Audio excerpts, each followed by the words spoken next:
Meet Kristian Stinson. Originally from Northern Ireland, with a background in law, Kristian has called Dubai home for over 19 years.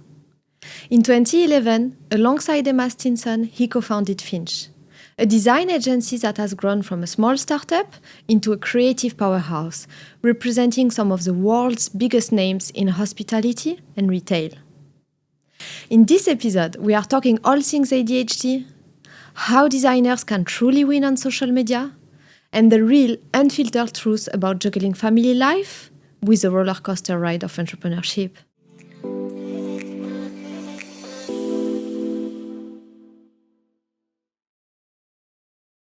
Kristian, thank you for joining us. I opened your LinkedIn and I could read, we design cool shit for cool people, Managing Director at FINCH. Can you please tell us more? Yeah, thank you for having me. About that, so this was sort of a conscious decision to pin my flag to a mast. You know, for years I was looking at testing, saying all the things that I thought I should be saying, award-winning design agency, specialist in F&B. I got to the point where I was like, everyone's kind of saying the same thing, and I'm just sort of following along. What is it we actually do, and what do I want to be known for? And that's when I sat down and went, we design cool shit, and we work with cool people. Why not just say that?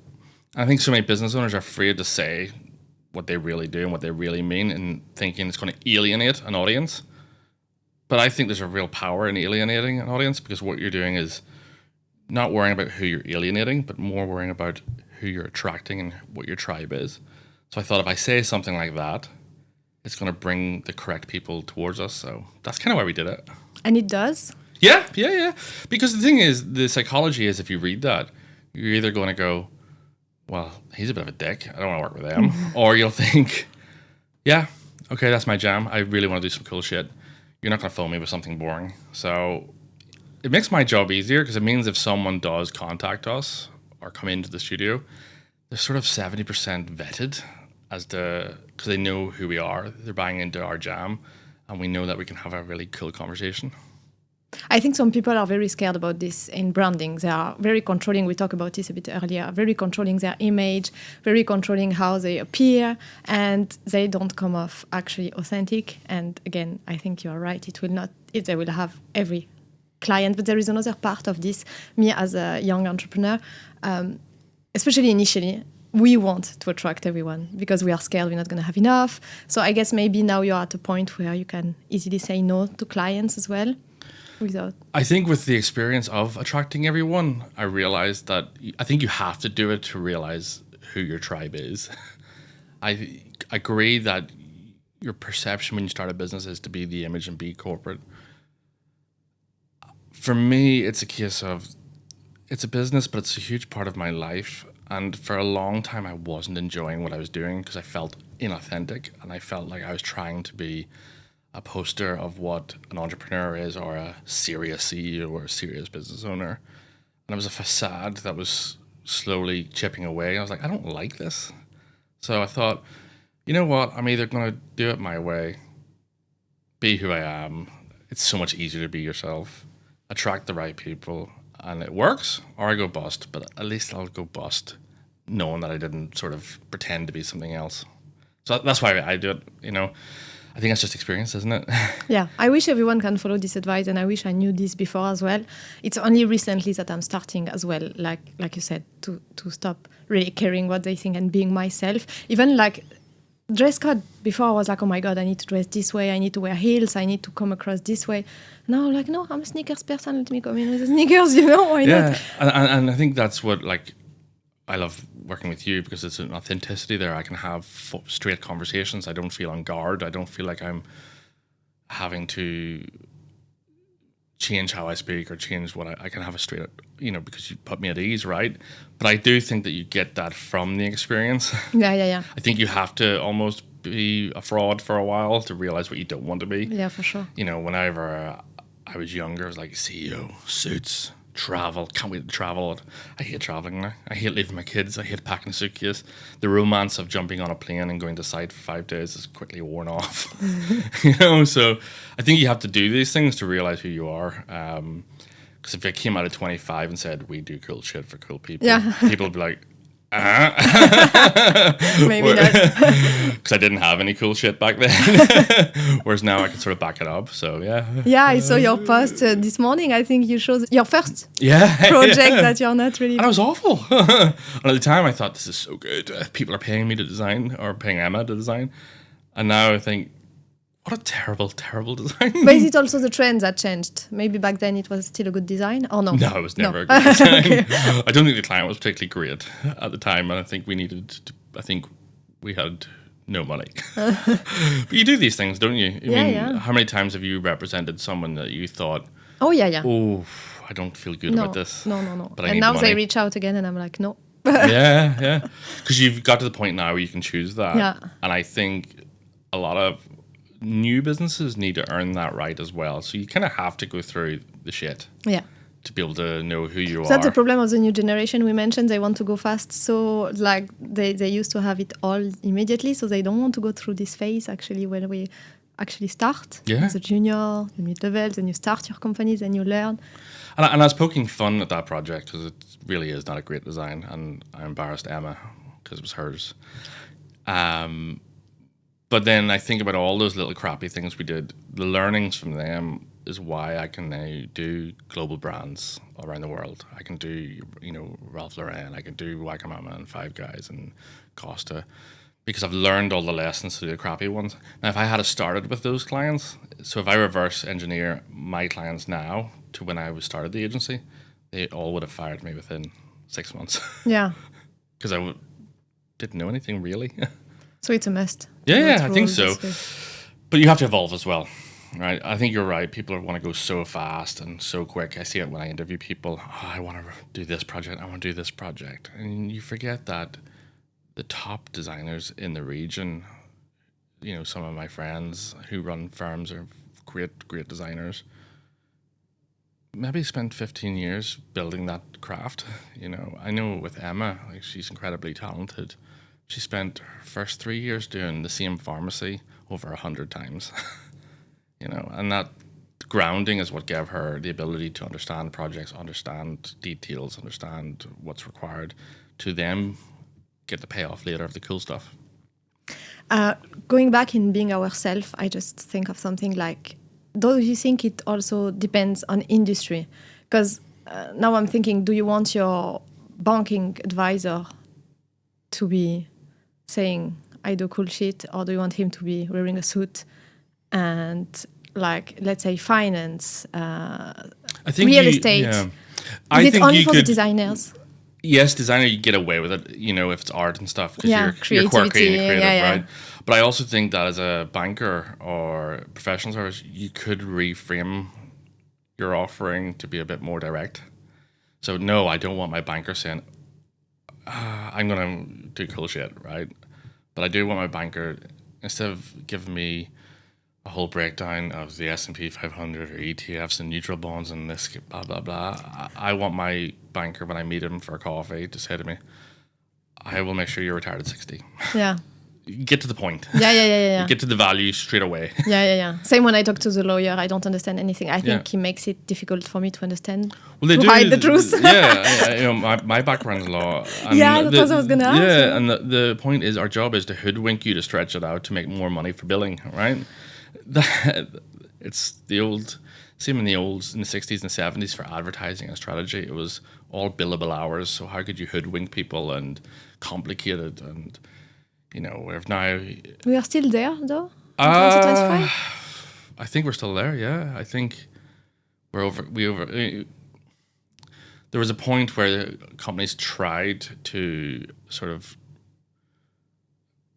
I can't remember how you just said it. It was sort of open source law, right, through set plans and stuff. But law is so intricate to every single situation. Different with me is I understand it. I understand the precedents of law. I understand where it comes from and how it's done. So I understand how to get to the answers very quickly. When you break it down into a lot of these law firms, they maybe have, it's quite similar probably to design.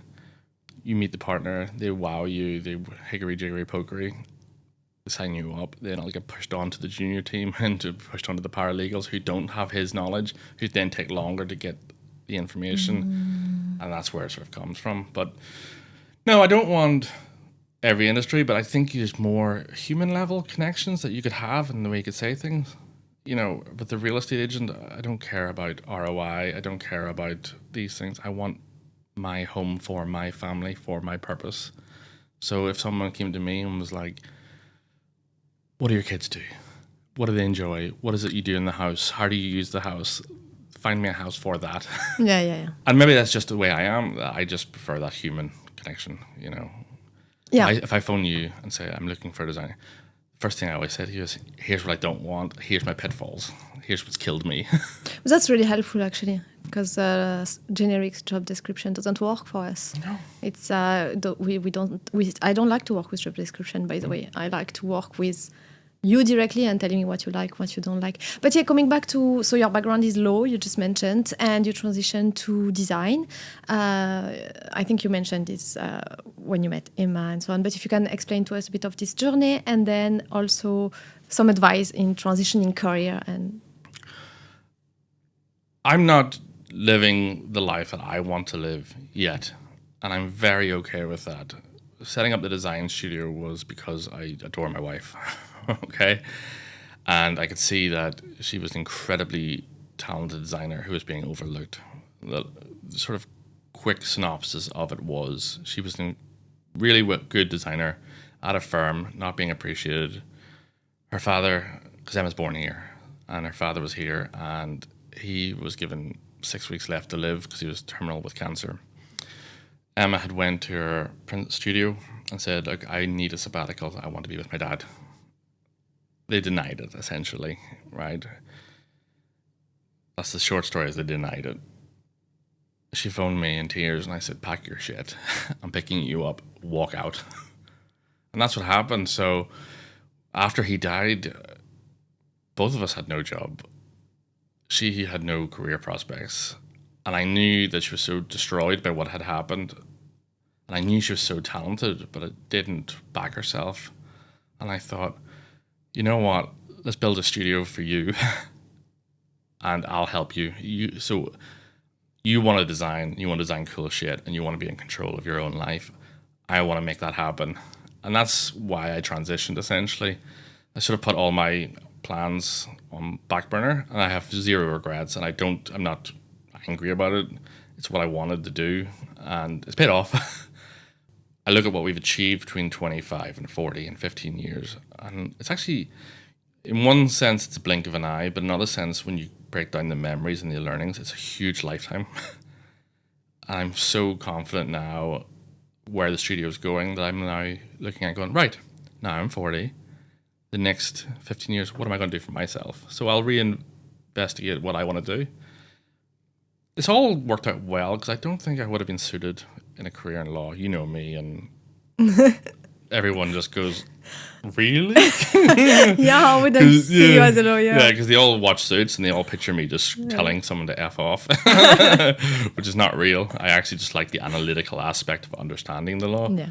But I think it's this predisposition of childhood where I was convinced I was going to do this. You know, the school I went to, you were either a banker, a lawyer, a doctor. No one was mentioning design studio owner, entrepreneur, e-commerce, investments, but, you know, these things. So that's why it happened, why we did it. And that's the story behind it. And now I'm in a position where I'm looking at going, okay, I don't regret it. I love it. I love what we've built. But now it's giving me the freedom to now pursue the career that I want a career in, whatever that is. So what advice you could give to transitioning people transitioning, because you did transition? And it's nice also to see that, because life is, I agree with you, life is just bringing you to some direction. The way you said that it was only law and that's it. Like the way you go is always small decisions, small influence, your parents, your school, your friends. But then maybe you had nothing to do in this direction. So maybe if you can give advice to people who want to completely transition careers, they think they went into the completely wrong path and they think it's too late. Yeah. I would say I would have made a very good lawyer, but I would have been a very miserable human, because I think building the studio has unlocked a different side of me that I didn't realize. I was so determined to be an academic, a business person, a serious human, that I packed away all the creative side of my life. Whereas now I think making a decision has unlocked something. And as a lawyer, who knows what would have happened, but as a design agency owner, I've worked with some of the biggest brands in the world and some of the most famous chefs, and those are opportunities that would never have happened. So it is interesting how you do unlock things.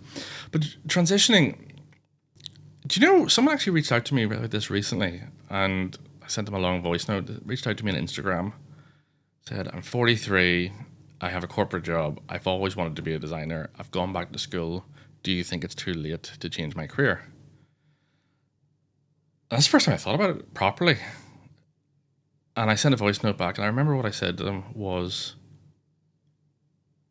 basically what we'd said earlier, what I've achieved between 15 or 25 and 40.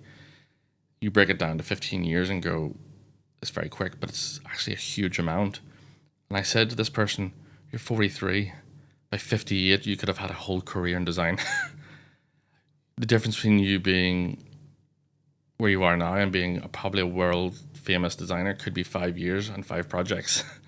If you have the ability, it will come, you know? And I spoke to this person very honestly, with a few swear words in there. And I said, she was a mum as well, and she was 2 kids, older. She thought she was older. I think 43 is quite young.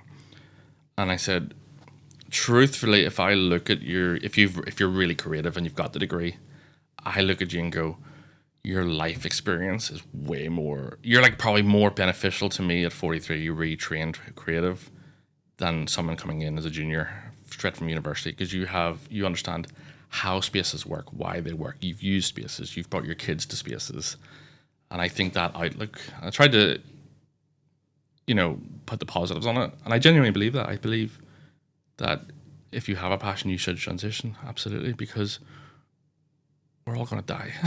But we should then join as a junior level. I told her, I said, you would need junior to look. Salary, and I said, because some people also, they want to transition. No, but and I said, to... you have to be willing to sacrifice your salary. I said, it's a very frank discussion. Yeah. If you want to do this, I said, you will have to go in as a junior and you will have to have that salary. However, you will go faster further if you're good. I said, because of your ability to learn and multitasking and everything else, and with the right mindset, you should be, from junior to sort of mid-level within 2 to 3 years, because you already have the soft skills, the human development skills, the negotiation skills, the dealing with clients, presenting. You should have all that from your previous career. So you will go faster further. Think of it as going back to university to learn something.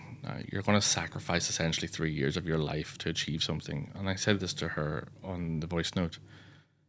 It won't be easy. You won't know why you did it, but let me tell you now, in the year 4 or 5, when you've done an amazing project that everyone's posting on their blogs, you're going to be like, I bloody did it.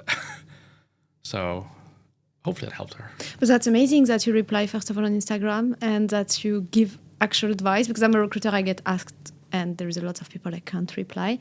I wish I could. And that's why also I'm doing more content like this, because I think one answer can help a lot of people, and but I think it's great that you reply. And on this topic, I think it's a bit of the similar about maternity leave, career gap, because you like someone who took long break, it's a bit the same. They have to reskill and so on. So I think we can talk about this now. And I know you are very passionate about this topic. I know you give 6 months break to someone, which is brilliant. 7 when you added her holiday leave. Oh yeah, she mentioned it. That's a long time. Yeah, but she's back now.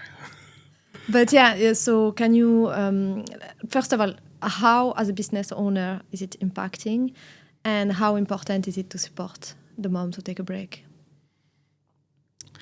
I think the biggest change in my mindset was becoming a dad and seeing my wife become a mother and seeing what she had to go through before that. And a lot of women also feel the same way. I think even Ashley would admit to it. Oh, it's fine, I'll have a baby and I'll be back to work in 3 months. And I remember going, you won't. And it's only when you go through it you realize, oh no, it is a huge hormonal change. It is a huge life change. It is a huge sacrifice in time and sleep. So when I became a father and I saw my wife, I understood the huge impact on it, and it made me a lot more sort of sympathetic. Is not the right word. It's empathetic. because I don't think you should desire sympathy from this amazing thing. It is empathy. We need more empathy in the workplace of what women go through. So that's when I made the conscious decision that in our studio, any mums or anyone going on maternity need our support, especially if we want them to come back as a better version of themselves. Because there will be a better version as a mum anyway, I think, because they've gone through this seismic life change. And you learn from the past as well that it's better to sacrifice, say, 6 months of hell doing it. Like we talked about this off camera. I was glad Ashley was back because I felt like I was doing absolutely everything. She's my number 2, right?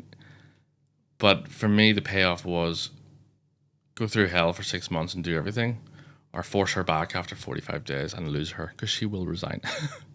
And I'll never replace, I don't think, maybe I will, but I could, but I don't think I could replace her as the person I need right now.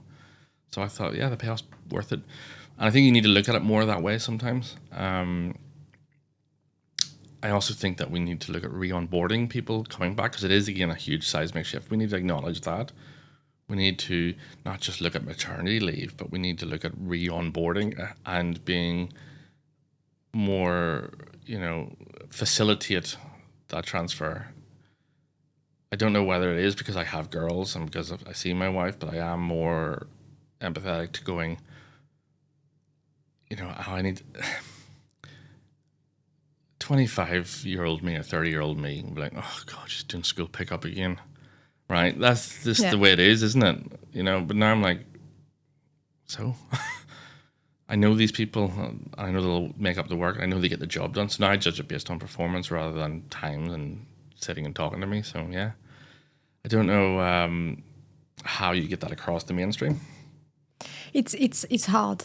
Lots of people are going a bit backward, I think, because after COVID, they were like, it's fine, we can work remote. And now they're like, no, we are designer, we need to collaborate, we need to be in the space.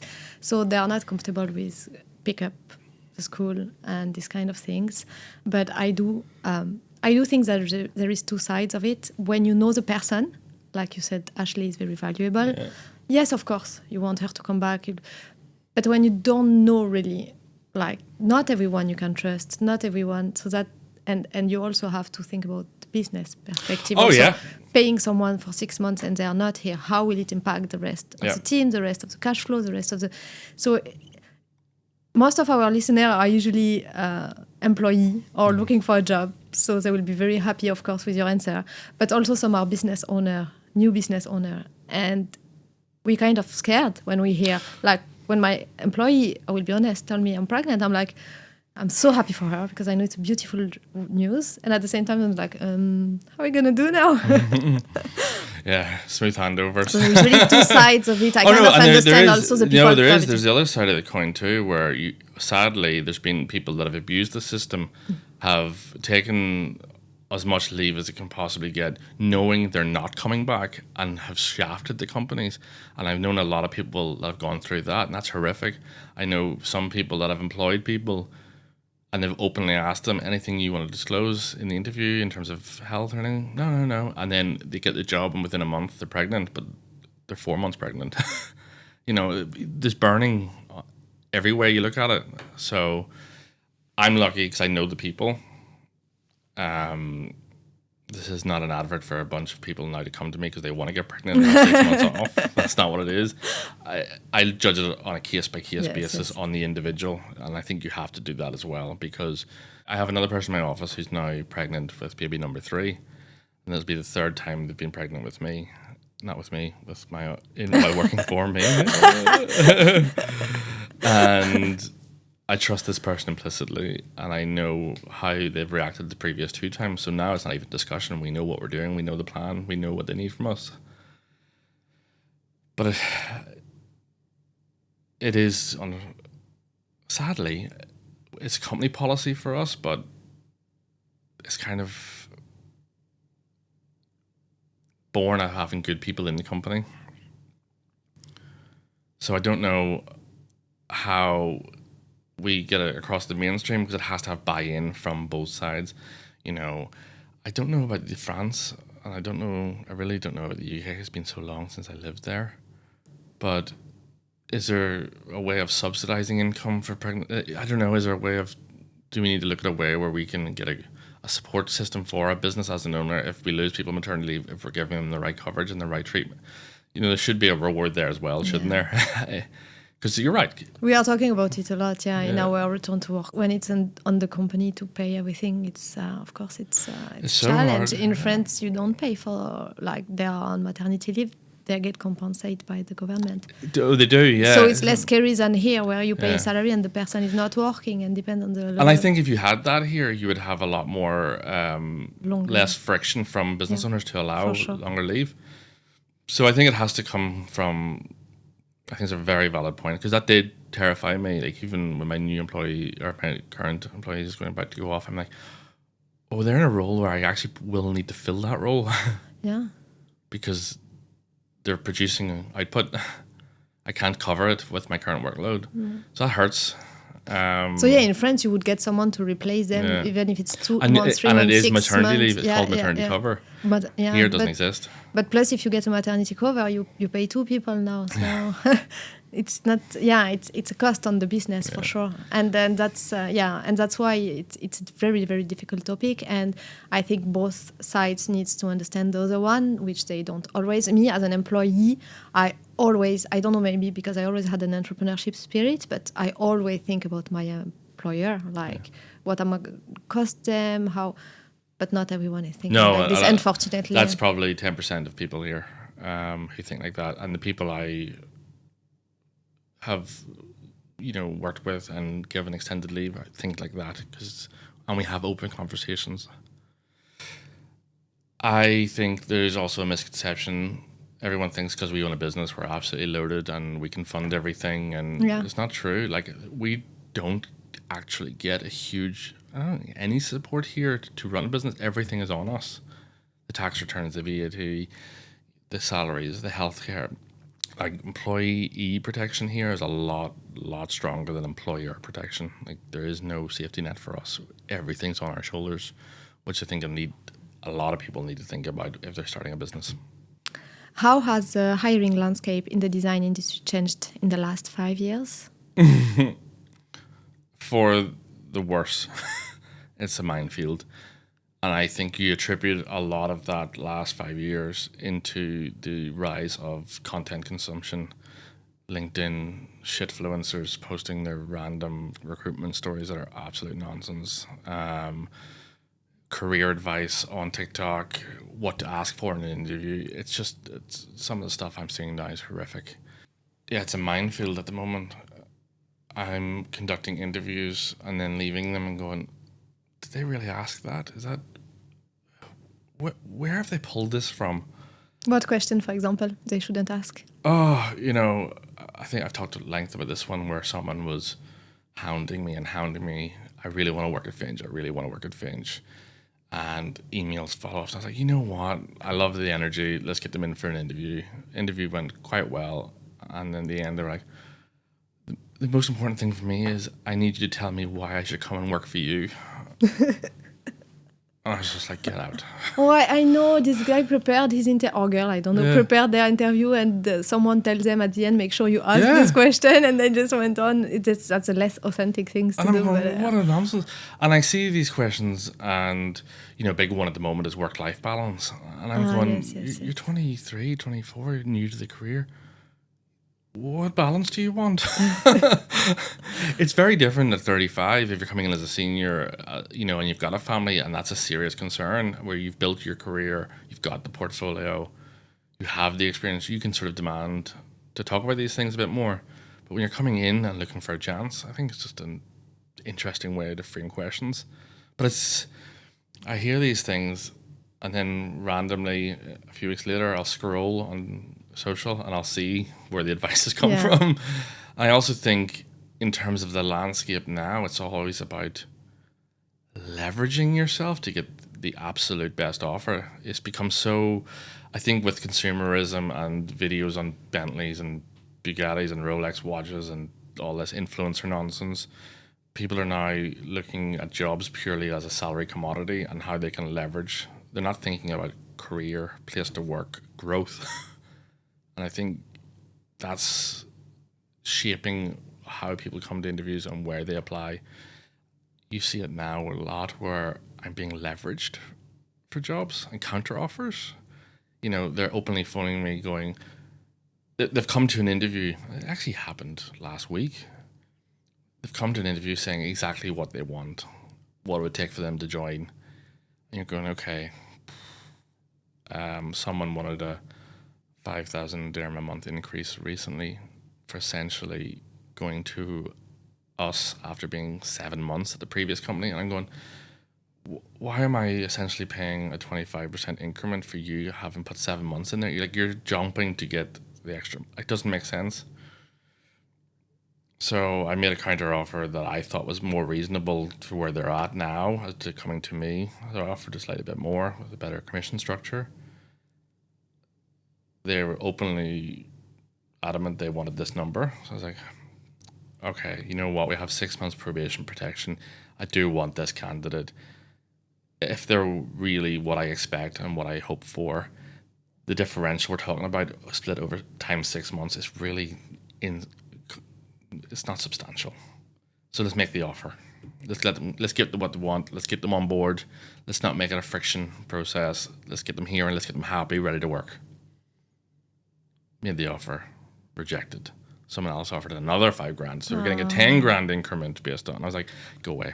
Yeah. I'm not doing this. Maybe they went also back to their current employer and tell them, I got this and this. I want to stay finally. And I was like, give me this number. And I spoke to Ashley at the time. I went, I'm sick of this game. Yeah. From now on, we offer, and you either want to work here or you don't. And that's it. Yeah, because you want them to want to join you, not only about the salary, about the culture, you want them to relate, to have the same kind of mindset in front of the client and all. And it's like, shouldn't be only a I think the biggest thing to find out if they're legit or not is say, okay, I will give you more, but the scrutiny is going to be much harder. And then you see how they react. And it's amazing how many people reject you then. Because they know, oh gosh, I've baked myself up here. I'm going to be under a microscope. And they know they're going to get found out. That's a good advice as an employer as well, because sometimes, as you said, we think we really want this candidate is brilliant and we're just going to try to give them everything just for them to join. But actually, it's better if you give them some chances as well to say no, because they're here for the difficult. We've offered you this, you want this. Okay, the KPIs will change. And the scrutiny will change. On this topic, what qualities do you look for in a candidate, except from the portfolio, let's say in attitude, behavior? It's changed so much over time, but now it comes down to, are you a good human? So initially I have a conversation with someone, or actually whoever's interviewing. I'm like, let's make it conversational. Let's see how they react. Let's see if they're a good human. Let's get to know them before we bring them for a second technical hammering. And I just look for little things to see if this is a good person or not. And if they're authentic. Authenticity is the big one. I had a brilliant story recently where I was recruiting for a good role in the business side. And a candidate came in. I was so nervous, like so nervous. A 3-piece suit and a tie. Sweating, like profusely sweating. And I said to the candidate, was like, you're absolutely soaking wet. Do you want to just take off your jacket, take off the tie, take off the waistcoat, go to the bathroom, wipe yourself down, go and get a coffee and come back in 20 minutes and let's restart this? And the candidate went, oh, yes, please, absolutely. And as the candidate left, amazing. I said to Ashley, that's a good human. That's someone who knows who they are. Yeah, you could have said, no, I'm fine, I'm comfortable. And 90% of people went, no, I'm absolutely fine. And I'm not nervous. That would have been, to me, that would have been a red flag. No, I was like, this was a young kid as well. And I was like, he knows who he is. I love that about him. I said, that I can work with. So I look for these little things, a good human, won't come in and tell you all the bad things that's happened at their previous company. I just don't care. I don't need that because there's 2 sides to every story. There's going to be people out there saying bad things about me. So that's a red flag. If someone starts criticizing, you don't... Yeah. Unless I obviously know, the industry's small and we know certain things. But also I just don't need to hear it. So I look for good people. When I talk to them and have the conversation, I want to know, what do you do outside of work? What makes you tick? Give me a random sort of thing that makes you happy, And you start finding these things, there was a designer a while ago, and what jumped off her CV to me wasn't the fact, it wasn't the work, and it wasn't the history, because all that's fine. What jumped off the CV to me was that her hobby was swimming, and she previously was an Olympic trainee athlete. And I was like, that's amazing. And at the time, Ashley was saying, why? What's flicked? I was like, because that means they've got up every morning at 5 a.m. They've trained. They're dedicated. They're structured. They have discipline. I was like, these are all things you can pull from that one bit of information. I agree with you. One of my employees and previous athlete as well, and I thought that's brilliant. Yeah, it is. And I think that's it. When you're hiring now, you look for these little points of difference, don't you? My favorite thing is when people go, I'm a voracious reader, because everyone reads. And then you interview them and go like, what's on your bedroom table now? What are you reading? And it stumps so many people. Oh no. It stumps. And I can tell you now, sitting on my desk at home is Harry Potter and the Goblet of Fire, because I need something easy to read before I go to bed. And I'm reading it to my daughter. I know. Yeah, it should come. So you ask these sort of interpersonal questions to find out, are they a good human? So that's kind of what I look for. Everything else I can find out later. But I think the problem is we don't get taught at university how to go through an interview or not much. And what we know is when you go to an interview, I'm thinking about the interviewee shoes now. When you go to an interview, you have to show your best self. You have to say the best answer.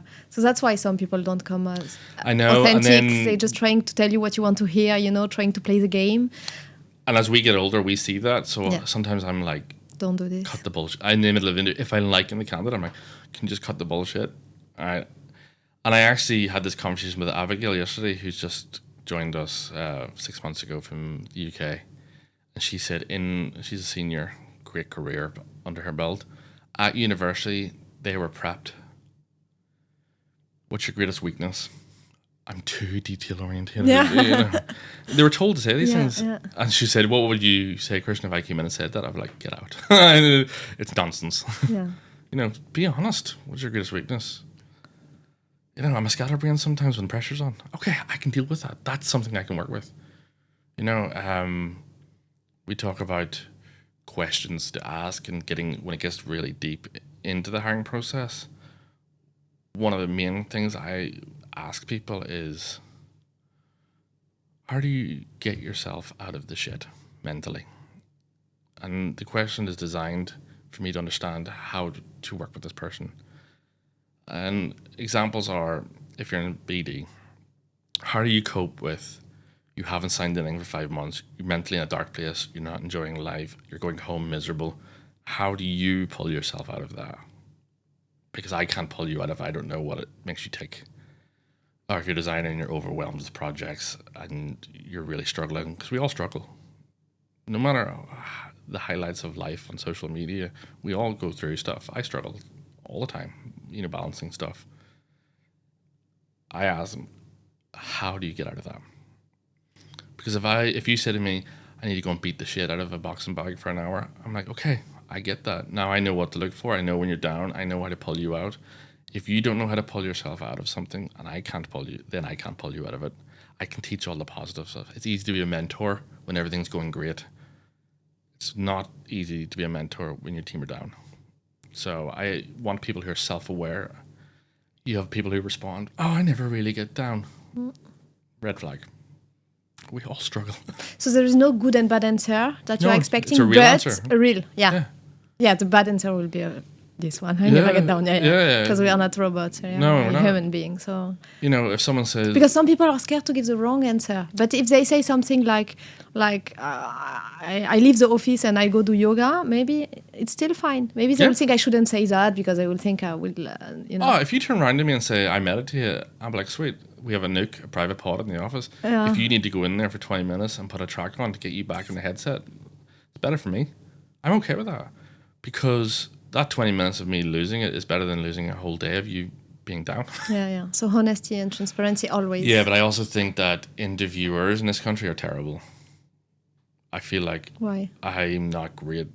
I've got better. I've learned the hard way. But I think this, again, when you talk about content and talking about people learning how to interview. They Google, how should I interview? What questions should I ask? And it's all very robotic and box ticking. And I think you need to have a more human connection as an interviewer when you're interviewing someone. You don't need to be dramatic and lay it on the line and tell them all your deepest, darkest secrets, but you need to think, this person's coming to work for us or with us. We are essentially going to be in a relationship of some sort. It needs to work both ways. But I think that's a cultural thing as well. Yes. Because, for example, in France, you wouldn't hug your boss, you wouldn't hang out in a coffee shop, you wouldn't, you shake hand, you address them in a different way, and you keep this huge barrier, and you don't tell them what you did over the weekend. And I remember when I first moved to Dubai and I joined the British recruitment agency, and they start talking about their Saturday night in every details, and I was like, oh my God, the boss is here, the boss is listening, So there are lots of culture where you go, me, 11 years ago, when I joined Dubai, if you met me, I would be the less authentic person, because I will think this person might be a client.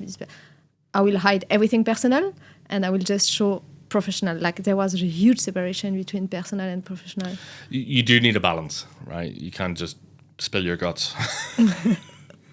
It is a cultural thing, yes. I still think there should be some barriers between owners, for instance, and because you have to have difficult conversations later. But I just think when you're interviewing and the interviewee, you have to think of, what do we both want to achieve from this? So I often ask candidates, what do you see your role as? What is your dream? What do you see the dream? You've had all these bad experiences, you told me.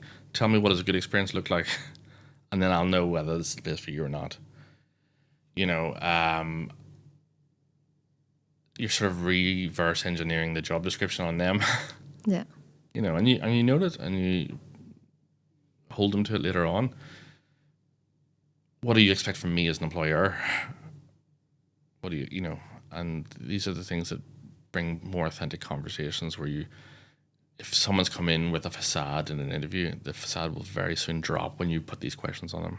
But yeah, I think here, I've spoke to a lot of candidates who've had horrific interviews where they've told me this was that. I'm like, no. So it's a balance, isn't it? Yeah, candidates are scared. I had candidates going on interview and the person tells them, actually, you're working with one of my friends, why you want to leave them? So I think after that, it set a tone that people are scared about confidential. It's a small industry, so... There's a great story. That I love. And years and years ago, you're talking maybe 20 years ago, Emma came out of university and interviewed here with a very, very large firm, well known, still operating, and interviewed with the principal. And in the interview, the principal destroyed her and said, you are a sheep. We are wolves and we eat sheep and you will never make it. Because Emma's, Emma. She's very timid. Yeah. Not timid. I don't know her. She's just, you don't know. No. She's incredible at what she does. She's very well known, but she's a very shy human. Oh, yeah. She just wants to be known she wants her work to be known. She doesn't want to be known. Okay. She wants to go home and be a mom. Okay. She doesn't crave any limelight. I see. Incredible at her job, horrific at selling herself. Refuses to do media, refuses to do press where possible. Doesn't like it. When she interviewed at this company, she probably came across quite timid. And this guy said, you're a sheep. We're wolves. We eat sheep. You'll never make it. I think it was 15, 16 years later. No, maybe. We were at an awards ceremony. And we were at an after party, and Emma had won an Interior Designer of the Year award, and this person didn't. They're up against each other. And he said, I heard him staring around to one of his colleagues, go, who is she? And I had a drink, and I couldn't help myself. I went, she's a fucking sheep. And I recounted the story to him and made sure he knew. That's amazing. What happened, and I loved it. You never know how you're going to meet the same person in a different circumstance in the future. And then I was like, she's a fucking sheep, and she's just destroyed you. And that was it. And then I felt quite good about that, actually. One of life's little victories. Yeah, of course. But it was amazing how he could have destroyed her career. Yeah. Did she get the job? No. She left in tears, Oh, no. not wanting to be a designer. But I have also, I know some other person also. She has her design studio now. She got completely bullied on interview, and just because she was a bit shy and reserved. This happening a lot. And then they learn from this experience, and it's getting worse and worse because they lose all their confidence. So the next interview, they are even more shy and more, they think it's going to happen again. So it's so wrong to do these kind of things because you don't know the impact it can have. But here, actually, it's a beautiful end of the story. Yeah, I mean, if someone is shy and I pick up on it, my daughter's shy as well, I'll kind of step away from the main interview points, and I'll be like, says you're reading. What are you reading? And I try and find a connection to then, break the shyness. Or. But for the shy person, do you have tips? It's so hard because shyness is not something I've ever had, and I think it could be quite crippling. And I see it with my daughter. She's so shy; she comes across as rude. Oh. Because she goes within herself. Yeah. You send her to a gymnastics camp, and there's your friend, and and the friend will come over and go, "Hi, Isla." And Isla, hi. And I'm like, "Oh my God, you're so rude." Yeah. But she's not. She's just shy. I don't know what advice to give to someone other than to openly maybe say, "Look, I'm really nervous about this interview. I really do want to work here. I am quite shy by nature." I think it's a brilliant advice. You say you don't know what to say. It's a brilliant one. I used it I have stage freak. Like, I'm a shy person as well. And stage for me was terrible for a long time. And someone gave me this advice actually to say, I'm actually nervous. Sorry if I just stumble. Yeah. And actually people will like you more. Yeah. And the worst nervousness I had where really my hands is shaking, my voice. I finished talking and everyone is coming to me. And I solved myself without wanting it. They're like, how can I help? Because people will relate. They will be like, oh, poor you almost, which you don't want. But then they want to help.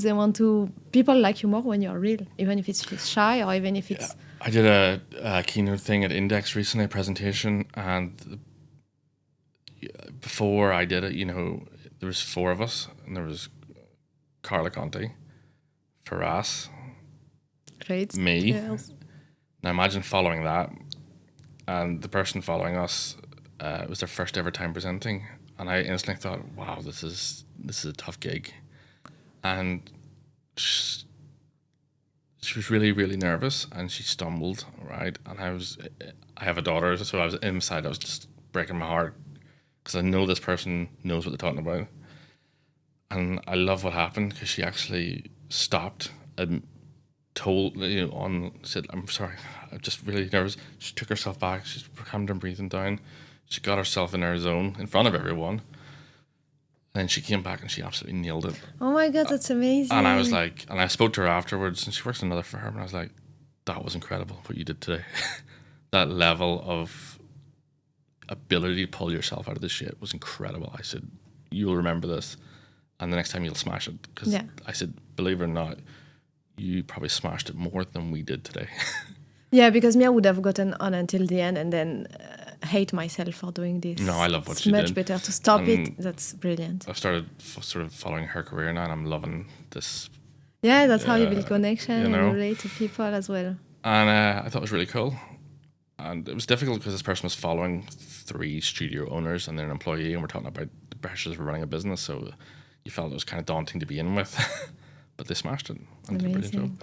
That reminds me, I saw you you posted on Insta, I think, about your index stage about ADHD and how sometimes you just lose this focus, and we look at you looking everywhere. We can see you just like, it's not a question addressed to you, but you are just like, so can you tell us a bit more about ADHD? Because now we can hear a bit everything about it. So explain what it is about and how do you deal with it?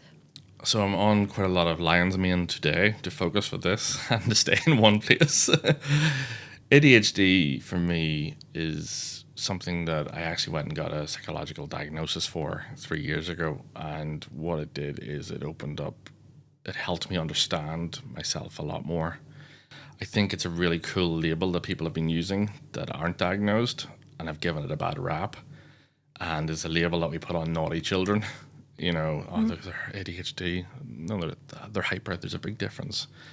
For me, the best way to explain my ADHD is what the doctor explained it to me, which was a light bulb moment. It's like there's 20 Chrome windows open in my head, and I'm flicking between tabs as I go, and that's how it feels. And when I look at ADHD was doing to me, and now I understand it, ADHD was causing procrastination because I was so busy trying to figure out 10 different things at a time. The procrastination was then leading to anxiety, which the anxiety, if not checked, leads to depression, right?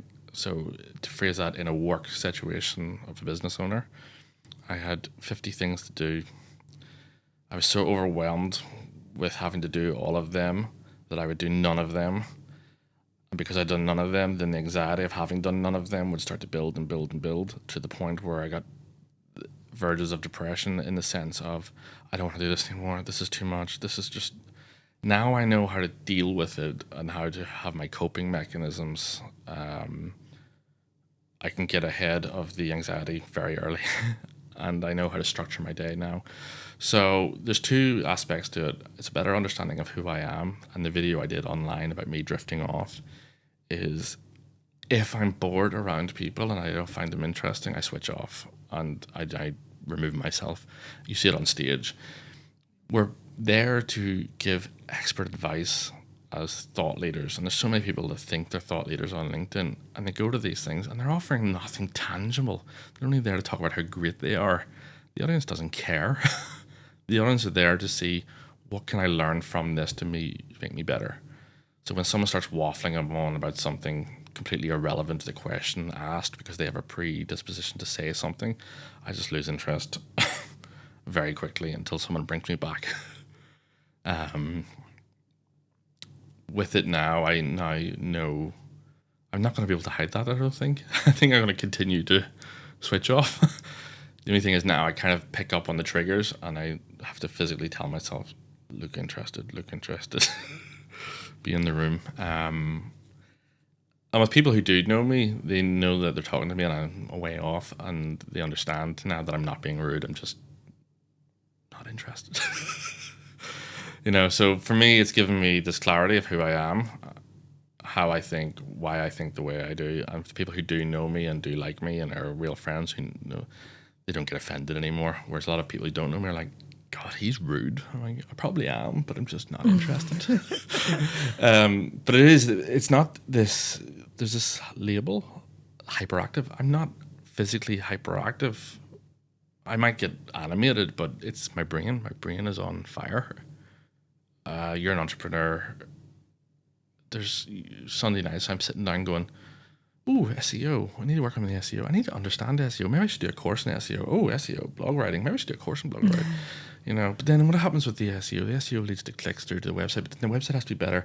I need to fix the website. Is the landing page good? Let's do a course on landing pages.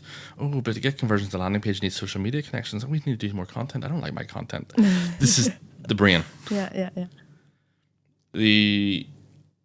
When people say to me, oh, I have ADHD too, I'm like, okay, where was your diagnosis? What did they treat you with?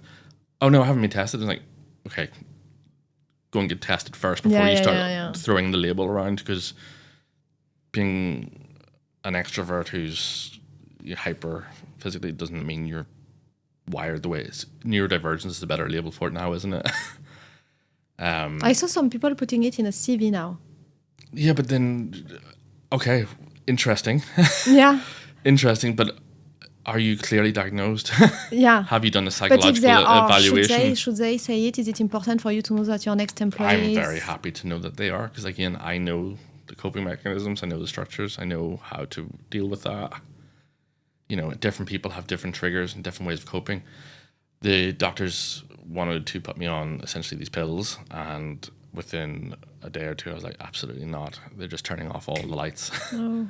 So they're great, hyper-focused. It's almost like Adderall, where you're obviously like that movie Limitless, where you take a pill, you're like, I'm so focused, I'm doing so much work. But then Emma said, you've lost so much of your identity. There's no spark. So you stopped? Straight away. And I found alternative ways of dealing with it. my coping mechanisms are lists, checklists, focused work slots, meditation, Lego. Lego's huge for me. Oh yeah, I've seen. Yeah, and using mushrooms, non-psychedelic, but using mushrooms as a treatment to help focus. And I get 3 hour windows, but I know when the window's waning, and I know I need to do something else as a trigger to reset myself. Okay, I think it's a journey to find what works best for you. Different people for different things. Yeah. Some people might like the pills, Yeah. you know, and that's okay. I know some people have had a lot of success with it. I just don't find it, you know, because I think a huge part of my personality is my light. You know, sometimes my team are scared of what I'm going to say sometimes because I just blurt shit out. But I'm not, and I used to apologize for it. Now I don't. If someone comes to an interview and says they have ADHD and they're diagnosed, I think it's brilliant. Let's have a conversation. Yeah. Because then I need to know how to set up your workday and your portfolio and your everything to help you. Because if we have a conversation about it, it's only going to help each of us.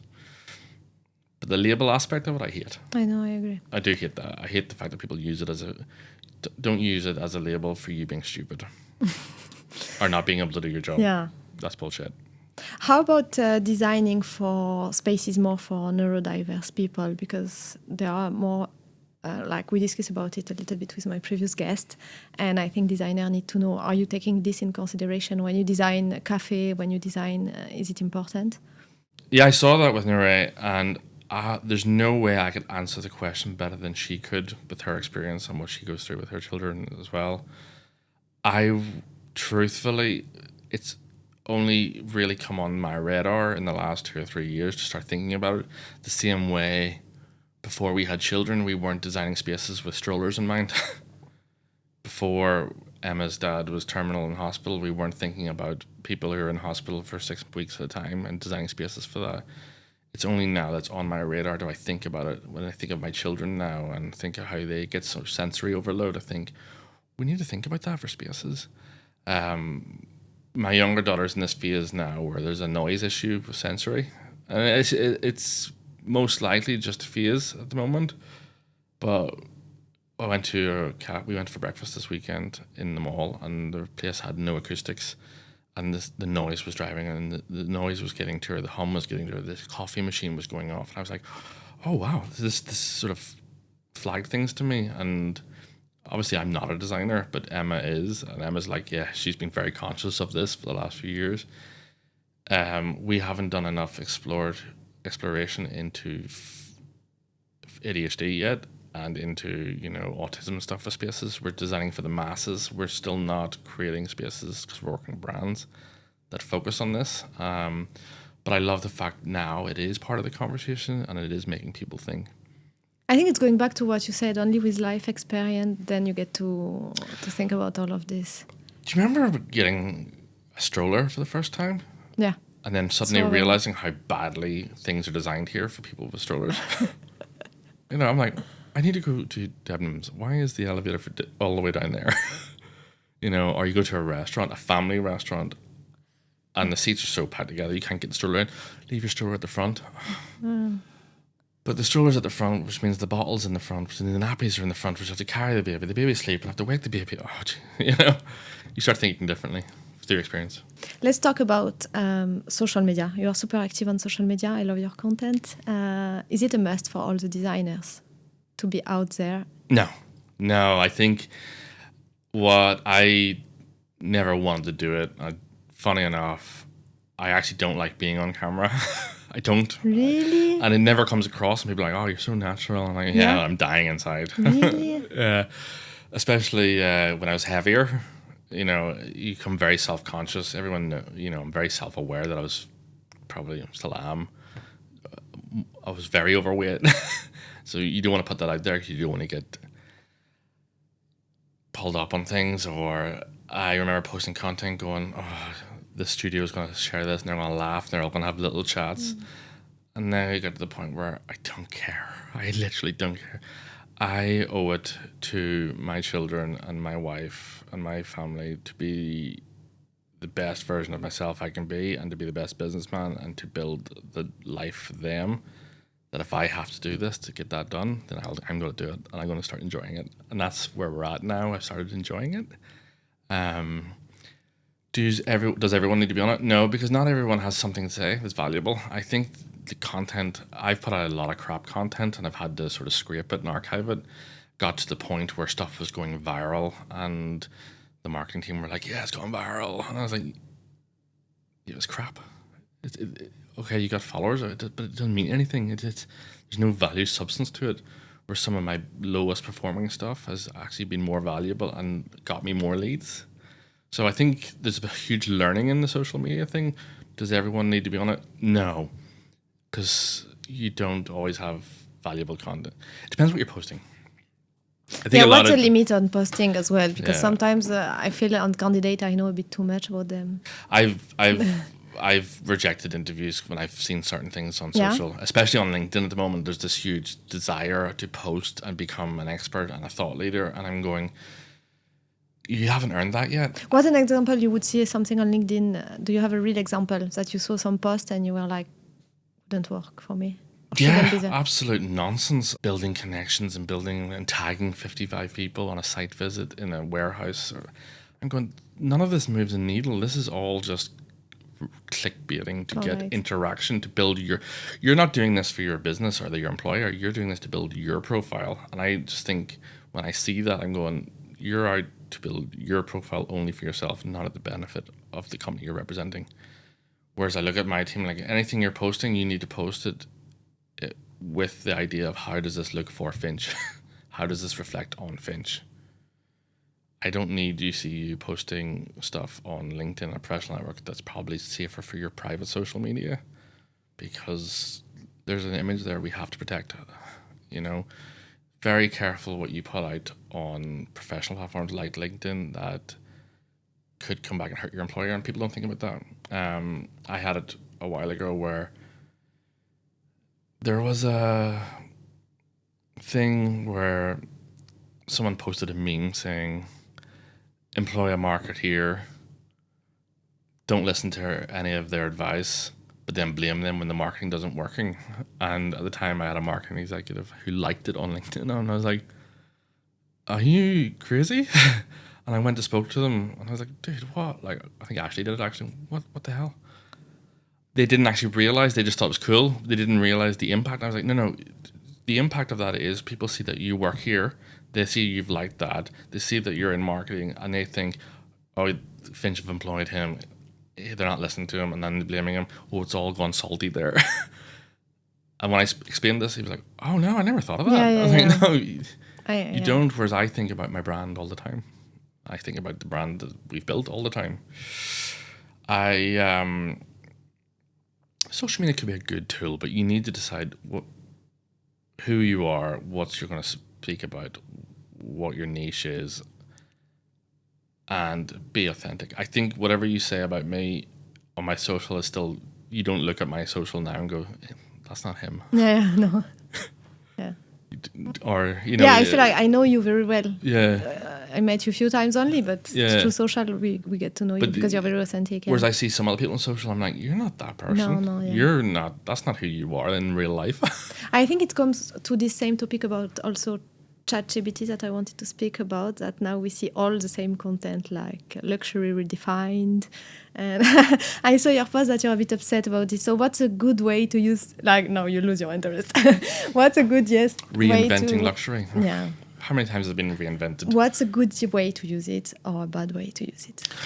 ChatGPT is a tool that I use it, right? But I don't use it to create my content. Anything I post on LinkedIn, I have wrote myself because it's my thoughts and my experience, and I want to be authentic. And I don't want to post what ChatGPT is going to get me likes and clicks. Again, back to what I said very early on. I like to design cool shit for cool people. I want to build the tribe that I want to work. I want people who like me to work with me. I am so tired of seeing thought leaders and everyone feeling this need now to have to post generic content on social that is mind-numbing. Like some of the stuff I read on LinkedIn. One thing I learned about leadership today from seeing my daughter at the park with a donkey. Nonsense. Just enjoy being at the park with your daughter. You didn't have to find a meaning. You know, it's just inauthentic. I think it's really inauthentic. And it actually gives me the ick when I'm interviewing people. If I see it, I check their LinkedIn to see what have they been posting, and I'm like, this is icky. The M dash is a huge giver. And even when I see the M dash and I see that it is a full ChatGPT article, I just look at the person and I go, you're not a serious person. The fact that you've done this, copied it and pasted it just straight away without any editing makes me think you're just a lazy person who's only posting for the sake of posting. So for me, solely relying on ChatGPT to create content to put out there to position yourself as something that you're not is so inauthentic. It just gives me the ick. I understand. Makes sense. Your family seems to be at the heart of everything you do. How do you juggle this with entrepreneurship? Yeah, there's two sides to this. There's the positive side and the negative side. The negative side is the biggest regret I have as a business owner and a dad is panicking when my first child was born. And I thought, I'm a dad now. And the perception of society and what was telling me as a business owner was, your job is to provide. Your job is to keep the business, make it the best thing, make sure there's enough money and provide for your daughter. And that's what I threw myself into. I think after 2 days of paternity leave, I was back at work going, this is real now. I need to make this work. And I threw myself into work. And I genuinely don't remember the first 6 months of my daughter's life. And that breaks my heart. Like, it destroys me now thinking about it. Like, what was it for? Was it so important that I missed those moments because I had to have a site visit at Candylicious that I could easily have not have, they would have missed me if I wasn't there. So I had to get a grip of that very early on. And then I came to discussion. My wife, who always holds me accountable, said, you're never here, you're always nowhere. Why? And I explained it to her and she was like, no, no. You need to reframe this. You're doing it because you love us and because you think it's what we need. And you need to change that narrative. And I was like, okay. And we thought about it and I was like, you know what, she's right. Everything I do is for my family. I want them to have the best life possible. I want them to have all the opportunities. But what good is that if I'm not enjoying being part of the family? So now I need to get the balance right. You can still work hard. You just need to be more efficient with your time. And you need to learn to say no to things that don't matter. The amount of times I was filling meetings and filling time because I thought people needed to see me, I realized it doesn't matter. It really doesn't. Me being there had no tangible impact on the discussion. So now, I think it was after about maybe a year of being a dad, I was like, I want to be a dad. I love my family. I love these kids. I just love being a dad. When I go to the golf club and people are like, playing golf at 6 o'clock in the morning, having beers at 12, going home at 5, seeing their kids for an hour and saying to themselves, well, I deserve this. I work so hard. This is my treat. I just think, no, I don't want that. It's the way I'm built is maybe because my childhood was so terrible and horrific that I just think I want to maybe relive that through my children and be present. So now they're my motivator on two ways. They're my motivator to be more efficient at work, to get home to be more present with them. And they're my motivator to make better decisions for the family with the business. Now I'm looking at the business very clearly of thinking, I want to be out of this in the next 10 to 15 years. I need to structure it as an actual company and not a hobby. And I need to look at an exit strategy so that, and I need to build systems and employ people now who will help make that happen, but who will also release me now to spend time with my children. And that's how important it is to me and how it's reframed how I think. Does it work? Yes, it really does. And I suppose with that, when Erin was born, she's 2 now, like I took off weeks and weeks, and it got to the point where if they really needed me in the studio and they really needed me at a meeting, yes, of course, that's important. That has to be done. I can't just turn it off. But I just started to pick and choose what I did. I remember every element of her life. I remember, the wake-ups and the night times, and I remember saying to myself, you chose this, you want this. That's brilliant. So, and so much in the last 5-6 years of my life is about reframing negatives into things I chose and want. And that's really helped me. Look, some people want to be an entrepreneur and want to do it for the riches and the money and the exposure. I have no interest in being well known. I like that, and I like that you are like, because we think sometimes we have this misconception that men have to be this way, as you say, and they don't open up much, and they are not family oriented, or they are a bit like, or they don't talk about their struggle. And I love that also that you came to our event to open up about all of this topic. You get these invites going, you're a thought leader and you're a industry leader. I'm like, am I? Okay, fine. I don't care. I don't want to be known. If I am, then sweet. But I have no desire to go out and physically position myself as that at the expense of spending time with my family. I don't go to a lot of events anymore because I'd rather do bedtime, bath time. But also, I'd rather be a husband. I think that's huge as well. Like, I think when I started throwing myself into work, I realized I was neglecting my wife. And she's a huge part of my life, you know. And I was like, what are you doing? And we've all seen it. Now I use them as my motivation to be better. And even now, a project is financially very strong, but I know it's going to be, I get the feeling in my gut this is going to be hard work, and it's going to lead to a lot of stress, and the payoff long term is going to be bad. I'll walk away because I've seen the impact it has at home. I've seen me. And on your team, I guess, as well. Deadline after deadline, or stress. And that's it. I think that's my why. People have different whys. People have selfish whys, you know, and I think from my background and my childhood, my why is for them. So even when we talked about earlier why I set the studio up, you know, essentially it was for Emma. And I'm so at peace with that because my why is to have a great marriage and have a great relationship with my wife. Wow. You know? I'm not a perfect dad. I'm a fucking... But I think I'm a shit dad. That's the difficulty of balance as well, because sometimes, like, when you start your company, you must be a better entrepreneur. Yeah. And when your marriage is in struggle, you must focus on that, and maybe you are less focusing on the kids. So it depends on the moment of your life, I think. And of course, if you are single and you don't have kids, maybe you will do 100% of work, and then... Like, it really depends on life single moment. with no kids, we would earn a lot more money. Do you know, but then we wouldn't maybe be not, because we wouldn't be happy. But maybe even not, because as you said, I was less efficient. Now I know how to say no to client. I have a not to-do list as well. Yeah. Before I had to-do list, now I have a not to-do list. It means I don't repeat 10 times the same thing at my team. I do systems. I do even internal podcast now where I set our rules and value. You'd forget about it. You don't ask me again. You check it. So you don't waste your time on things that you've done on, and so... Yeah, and you're creating these systems to free you up. Yeah. You know, and I think that's awesome. Like, I think more people need to do that. But then there's also the other side where people become an entrepreneur to not work. Yeah. They just want to employ people, and then it's so work. dangerous. Yeah.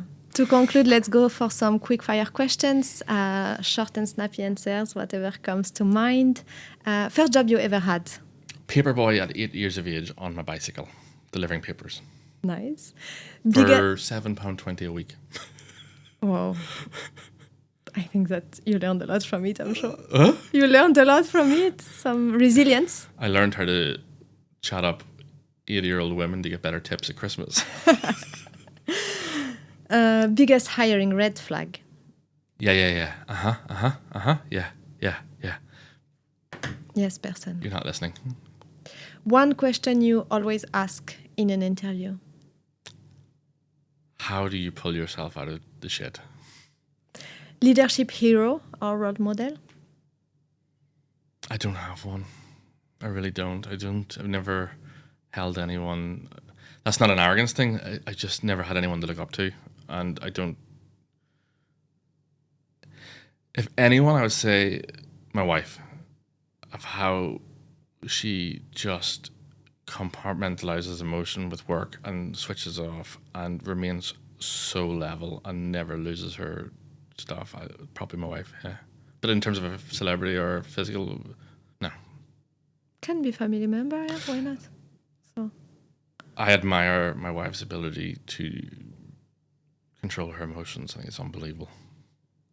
Best piece of career advice you ever received? The harder you work, the luckier you get. Best ADHD superpower at work? Knowing when to say no to things and hyper-focus. hyper-focused to get more done faster to free up time. Most hilarious ADHD moment you've had? ADHD sort of borders on, there's a lot of saying what's on your mind. So I've been to meetings where I've openly said to the client, your design's shit. What you're looking at is shit. I have it now actually with another project where they're trying to rebrand this concept and they want to use the old brand colors. And I'm like, it's shit. It's orange. Orange is the most polarizing color that we can use in interior design. You need to rebrand. And they're like, no, I love it. I'm like, it's shit. It's a shit design. I don't care what your attachment is to it. It's out of date. Either you want to work with us or you don't, but I won't do this. So I do. Did they work with you? Yeah, they're signed. Oh. Because everyone's told them it was great. But when you open up the actual truth and explain why it's shit and why you can't use certain things, same as branding. People, I want a square logo, like, or I want a circular logo.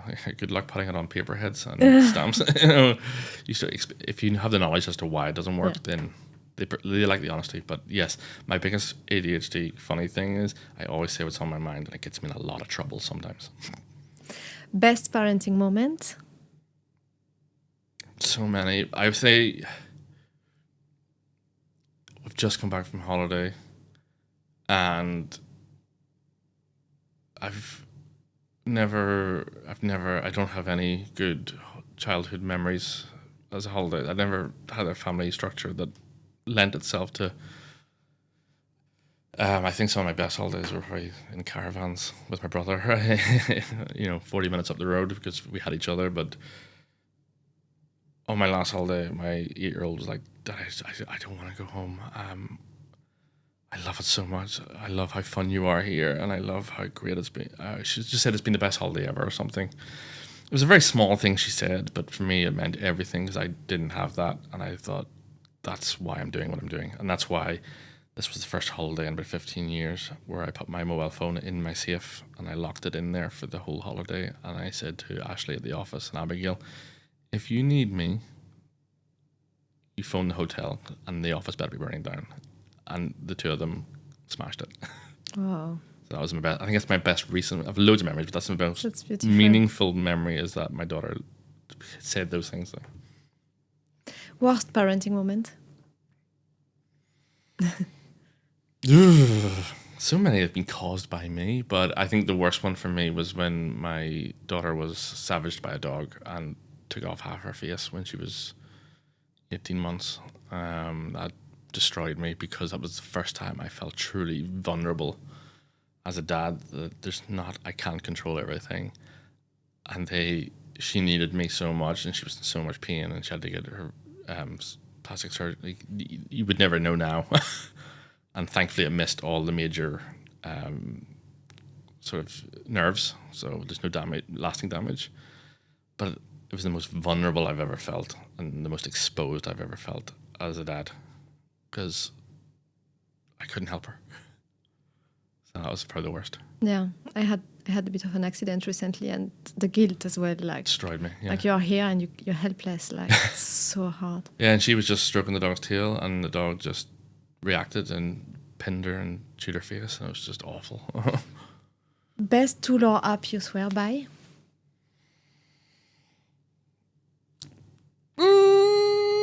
That's a good question. I'm using the notebook at the moment. The Remarkable Notepad. I have one. So it's digitally detoxed me, and what it's done is I love writing, and Emma bought it for me at 40. She was like, you need to write your book because she knows I've got about 50 book ideas that I want to do. And you need to get into writing. And I started journaling again, and journaling has become so cathartic into releasing how I'm feeling. And I journal to myself as myself. Today you felt like a piece of shit because of this. And that's my new thing. Like, it's been really cool. So when are we reading your book? Oh, I mean, it's going to be dark. So truthfully, I have set myself a deadline to get it done because I have a graveyard of ideas that I have never achieved while building the business. And since turning 40, I want to exhume a lot of those skeletons, and there's a lot of things I want to do. I've always loved reading. I've always said I'm not creative. I'm not a creative person. And then my wife said, "You're the most creative person I know with words." I was like, "Oh yeah." And I have all these short stories, and my wife reads them. She's like, oh, "You need to do this for a living." I have a few poems and a few journals, and she's like, "This is unreal." So now my next phase of my life is unearthing that. You even see it with my content, with storytelling. I feel like there's a book in there, or there's a film script. There's something in there that I want to get out. So that's Exciting. although probably a lot of it will be gruesome and gory and quite macabre. Amazing. Let's see what's coming. Thank you so much, Kristian, for joining us today. It's been a pleasure. Yeah, I loved it. Thank you so very much. It was really quite easy. These are usually quite boring and stuff. Oh, thank you. This was just a nice conversation between I friends. think that's with a a microphone. compliment that you didn't lose the focus and went on. No, and boring mode. again, when you talk about the ADHD, it was so easy to be focused in this interview because we are having a chat. You're not trying to trick me. I don't feel like you're trying to trip me up. I don't feel like I'm being set up to find clickbait. I feel like you're genuinely having, and this is when we're talking about authenticity. We're having a podcast. We're doing a conversation. You'll find the clips in it because there's going to be something in there. I don't feel like I'm here to being set up, and I think that's awesome. So it's been bloody lovely and one of the better experiences. And I think I said to you before, halfway last night, I was like, do I really want to do this? And I didn't prepare for this because I don't want to come in here and go, as a thought leader, I think it's just not who I am. So thank you for making me feel at ease, and good questions too. I appreciate, and that's where I want this podcast to go. So and I love it. So thank you.